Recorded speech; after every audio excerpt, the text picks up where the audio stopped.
26 जनवरी गणतंत्र दिवस के इस पावन अवसर पर हम सभी आज 74वें गणतंत्र दिवस को पूरे हर्षोल्लास के साथ मना रहे हैं। और इस अवसर पर हमारे इस चारों विद्यालय के हमारे जितने भी छात्र छात्राएं यहाँ पर उपस्थित हैं, और इस अवसर पर विशेष रूप से हमारे बीच में अति सम्मानीय हमारे पल्ली पुरोहित हैं, हमारे फादरगण हैं, हमारी धर्म बहन सिस्टर हैं, हमारे चारों स्कूल के शिक्षक और शिक्षिकाएं यहाँ पर उपस्थित हैं। हमारे बीच में यहाँ पर हुलुंडो और आसपास के तमाम अभिभावकगण उपस्थित हैं। यह दर्शाता है कि आज पूरे हर्षोल्लास और खुशी के साथ हम 26 जनवरी गणतंत्र दिवस 74वें गणतंत्र दिवस को हम लोग मना रहे हैं। इसकी मैं आप तमाम लोगों को अपनी ओर से इसके लिए बधाई, शुभकामना और जोहार करता हूं। निश्चित तौर से हम जो दिन मनाते हैं, यह भारतीय और भारतीयता के लिए एक अहम दिन है। आज हम जिस देश में रहते हैं, इस देश की आजादी के बाद ना जाने कितने देशी रियायतों में हमारा देश विखंडित था। यूं तो देश की आजादी में अखंड भारत, जिसको हम हिंदुस्तान, अफगानिस्तान से लेकर के कन्याकुमारी तक आजादी का इस लड़ाई में सारे पूरे हिंदुस्तान के लोगों ने, यहाँ के महापुरुषों ने, यहाँ के योद्धाओं ने संघर्ष किया। तत्पश्चात 15 अगस्त 1947 को देश हमारा आजाद हुआ। लेकिन देश की आजादी के बाद इस देश को चलाना इसीलिए कठिन था कि हमारा प्रदेश, हमारा देश एक अत्यंत बिखरा हुआ देश था। कई देशी रियासतों में यह देश खंडित था।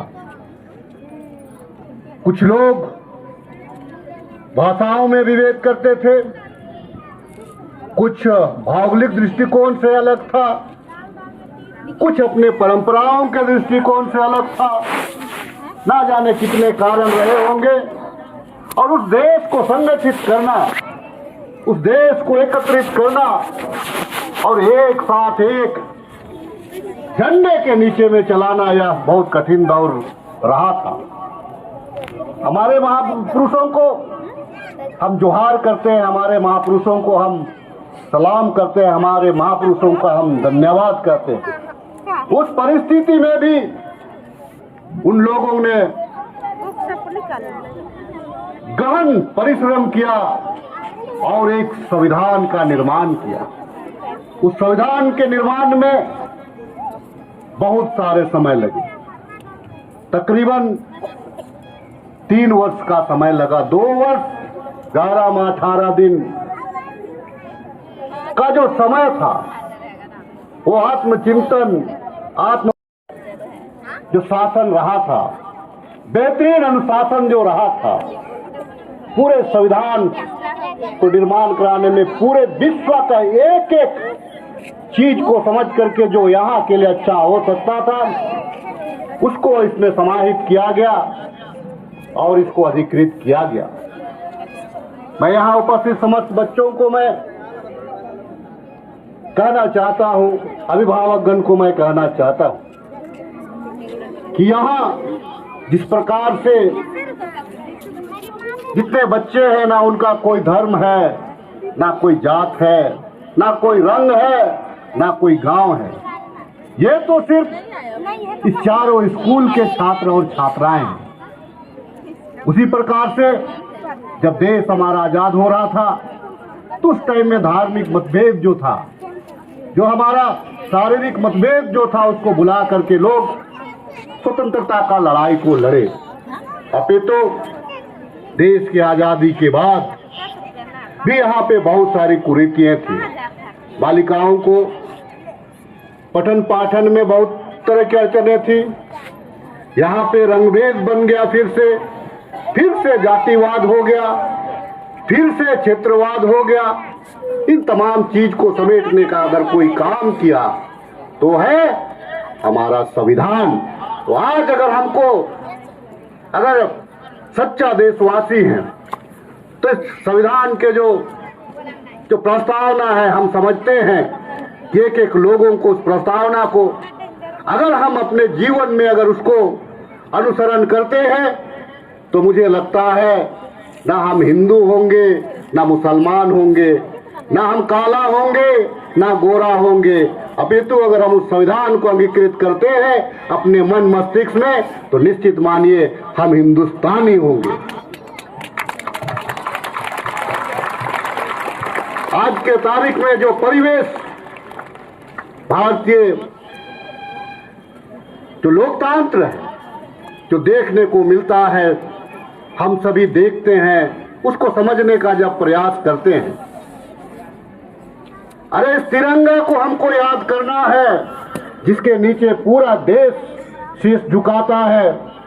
लेकिन आज का परिवेश, मन जब ज्यादा व्यथित होता है, व्याकुल होता है, उस समय जब कुछ लोग ये कहते हैं कि हरा रंग तुम्हारा है, नारंगी हमारा है।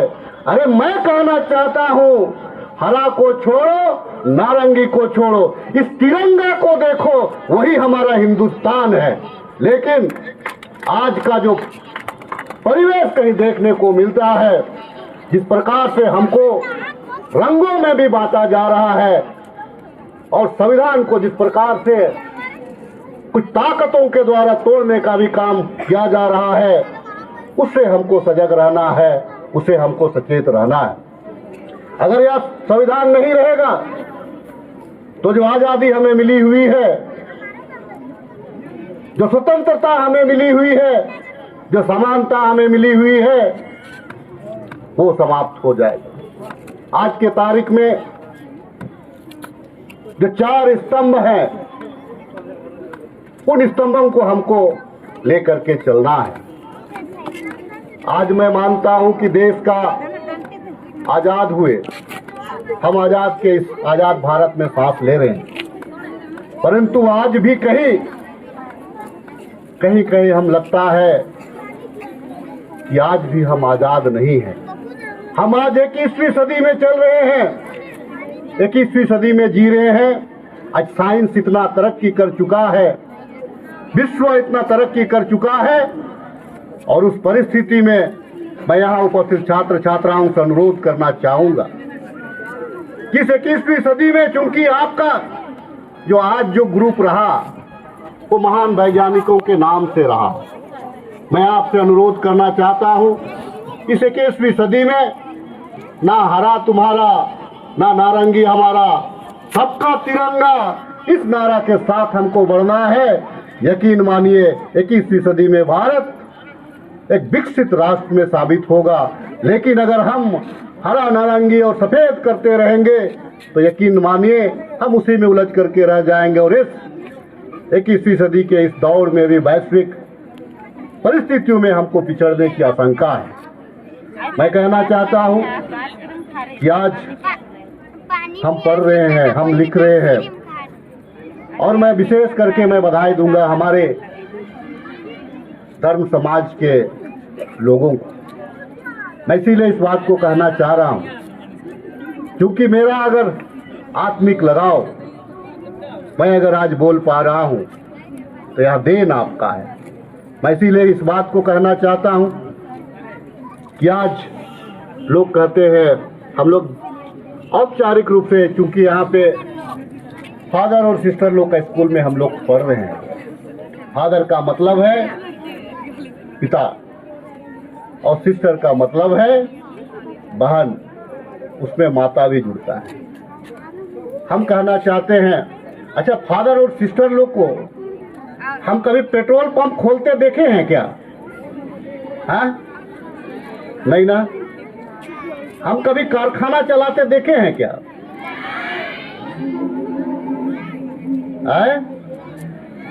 नहीं ना। हम केवल देखे हैं स्कूल चलाते, हम देखे हैं हॉस्पिटल चलाते, उससे बेसी हम देखे हैं क्या? तो आज हम आप तमाम लोगों का इस गणतंत्र दिवस के अवसर पर हम आपको बधाई देना चाहते हैं, हम आपको शुभकामना देना चाहते हैं कि जो हमारा प्रदेश रहा था, या जंगल और झाड़ों का प्रदेश रहा था, ना यहाँ पे रास्ता थी, ना यहाँ एक दूसरे को गांव जाने का रास्ता था।